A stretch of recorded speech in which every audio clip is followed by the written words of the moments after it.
नमस्कार। इला क्लासेस के ऑनलाइन प्लेटफॉर्म पे मैं आदि पटेल आपका स्वागत करता हूं।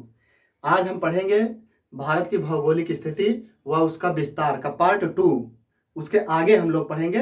तो पहले पार्ट में हम जो पढ़े थे उसको एक बार हम फटाफट आपका 2 मिनट में रिवीजन करा देते हैं कि अक्षांश और देशांतर से संबंधित जो कुछ तथ्य हैं आप 1 मिनट में देख लीजिए। तो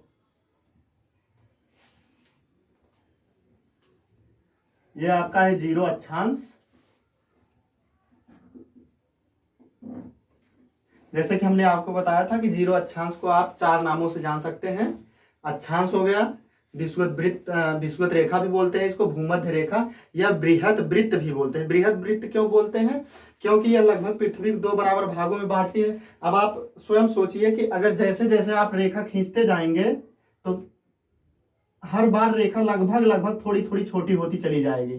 तो यह इसलिए पृथ्वी पर खींचा गया सबसे बड़ा वृत्त है, इसलिए इसे बृहद वृत्त भी बोलते हैं। तो अक्षांशों की कुल संख्या की बात अगर की जाए तो 0 अक्षांश से ऊपर जाएंगे तो यहाँ 90 डिग्री आपको मिलेगा। तो 90 डिग्री एक बिंदु है, ना कि कोई रेखा है। 90 डिग्री एक बिंदु है, ना कि कोई रेखा है। तो इसलिए 89 अक्षांश इस तरफ पड़ेंगे उत्तर में और 89 अक्षांश दक्षिण में पड़ेंगे और 0 अक्षांश एक है। तो कुल मिला के अगर देखा जाए तो 89 प्लस 89 प्लस 179 कुल अक्षांशों की संख्या कितनी है? 179। और 2 अक्षांशों के बीच की दूरी हमने आपको बताया था कि 111.13 किलोमीटर होती है। ठीक है। अक्षांश रेखाएं जो है पृथ्वी पर पूर्व से पश्चिम दिशा में खींची गई हैं। तो ये हो गया आपका अक्षांश का रिवीजन। आइए 1 मिनट में हम जो है देशांतर का भी रिवीजन कर लेते हैं।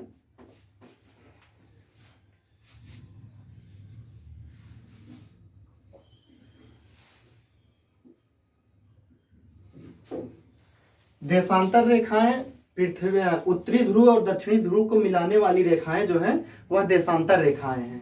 ठीक है। देशांतर रेखाओं की कुल संख्या 360 है और 2 देशांतरों के मध्य की दूरी जो है 111.32 किलोमीटर है।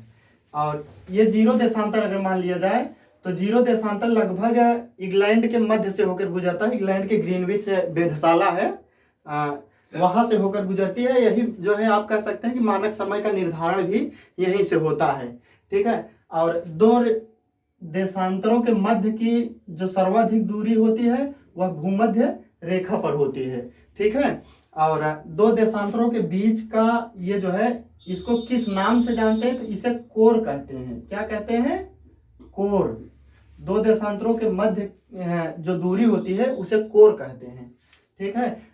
अगर आपको इसे समझना है कि देशांतर रेखाएं कैसे खींची गई हैं तो लगभग आप एक उदाहरण के माध्यम से समझ सकते हैं। आप लोग संतरा तो खाते ही होंगे, तो संतरे का छिलका आप लोग निकाल लीजिए और देखिए कि संतरे का वो जो एक एक फाकी अलग हुआ होता है, तो वही लगभग उसी प्रकार से देशांतर रेखाएं हैं कि उसका आप देखेंगे तो मोटा वाला हिस्सा जो है वो मध्य में पड़ता है और उसी को कोर कहते हैं। तो अब हम आज पढ़ेंगे भारत का मानक समय।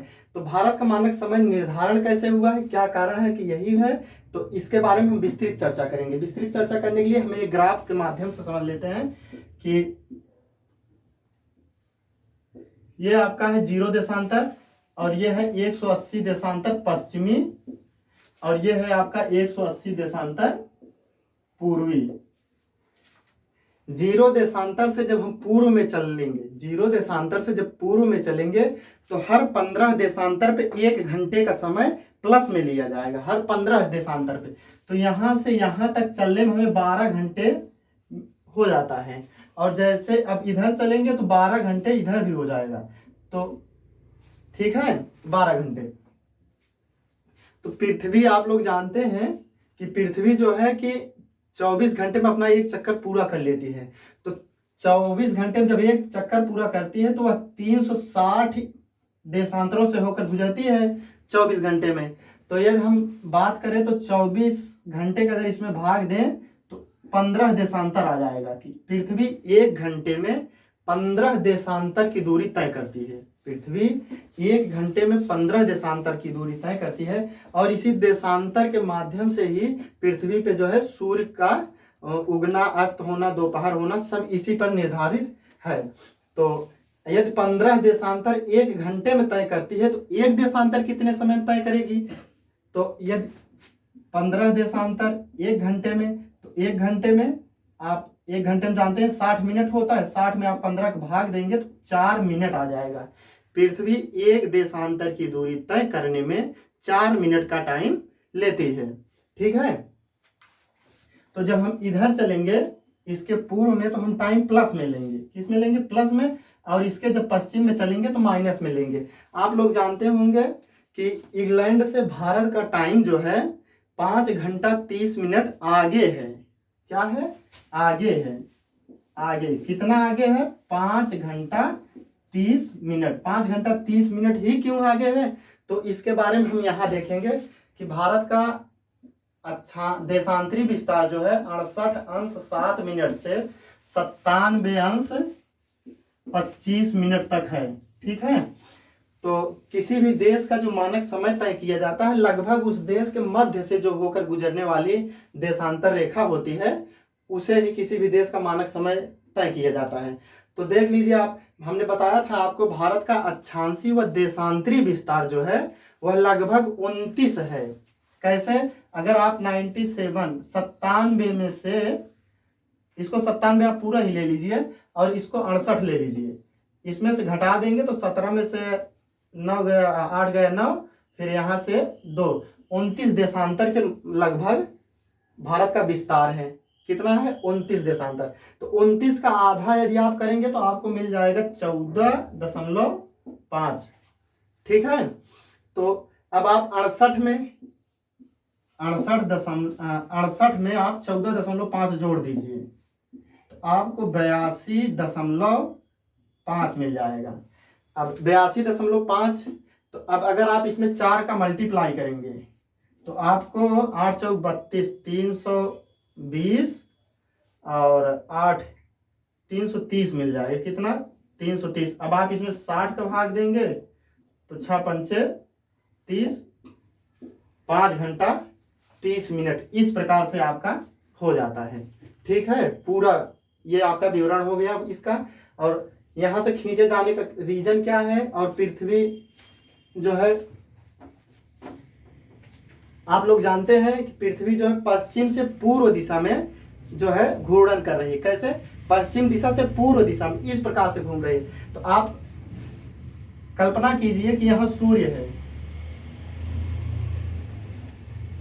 यहाँ पे आपका सूर्योदय हुआ है।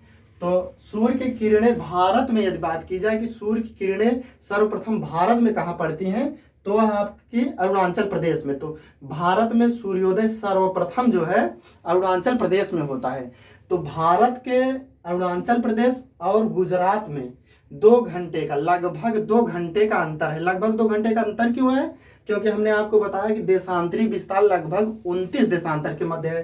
तो अगर हम उसको मोटा मोटा 30 मान लें, 30 में आप 4 का मल्टीप्लाई करेंगे तो आपको 120 मिनट मिल जाएगा।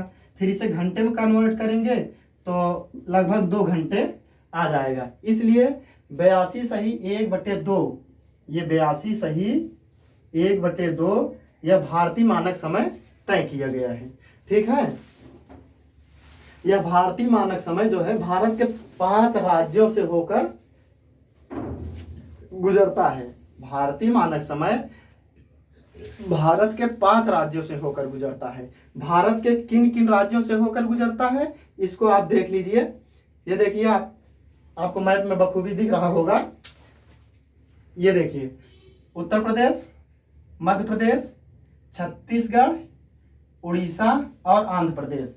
तो भारतीय मानक समय आप लोग ऐसे लिख लीजिएगा आप अपने नोट्स में। भारतीय मानक समय भारत के 5 राज्यों से होकर गुजरता है। कौन कौन से? यूपी, एमपी, छत्तीसगढ़, उड़ीसा और आंध्र प्रदेश। ठीक है, तो भारतीय मानक समय इलाहाबाद या प्रयागराज कह सकते हैं आप, इलाहाबाद या प्रयागराज के नैनी के निकट से होकर गुजरता है। ठीक है, चलिए, ये तो हो गया आपका मानक समय। अब हम देख लेते हैं भारत की जो है स्थलीय व समुद्री सीमा और इसके पड़ोसी देश। तो 1 मिनट जो है आप लोग मैप ऐसे आप लोग बना लीजिएगा, हम ऐसे 60 में डायरेक्ट बता दे रहे हैं, ठीक है।